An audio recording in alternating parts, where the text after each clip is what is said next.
Just like food and medicine, makeup has a shelf life, and when it expires, experts say it's time to toss it out.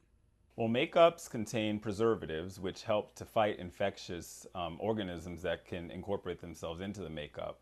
But over time, those preservatives can also break down and the protective effect will be lost, allowing bacteria to harbor inside the makeup and cause damage to your skin and tissues.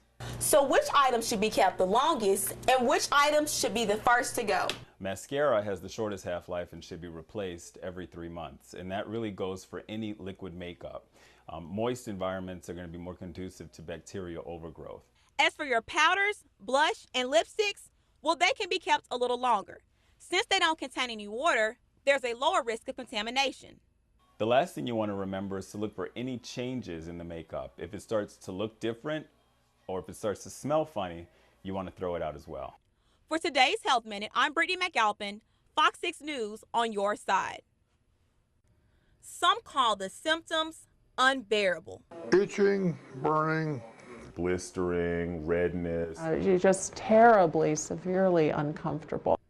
The diagnosis, poison ivy rash. Poison ivy is a very common problem, and especially around this time of the year in this part of the country. A common problem that seems to be getting worse. According to a new study, poison ivy is getting bigger, spreading faster, and producing more poison as a result of increasing levels of carbon dioxide in the atmosphere. To protect yourself from the toxic plant, it's important that you know how to spot it while outdoors. It can be distinguished by its leaves of 3 on a woody stem, and there are 3 main varieties: poison ivy, poison oak, and poison sumac. The actual plant itself is not a problem. It's the sap that the leaves emit that can be hazardous to your skin. For those who are allergic to the plant, blisters can show up on the affected skin within a matter of minutes, while others may take up to 2 days to develop. Once you've come in contact with poison ivy, the best thing to do is to try to soothe the skin. You can do this by rubbing the affected area with alcohol immediately after you come into contact with poison ivy. Rubbing alcohol cuts the oil that is produced by the plant. Other home remedies that will work include buttermilk and baking soda. Proteins in buttermilk will help drain the fluid out of the blisters.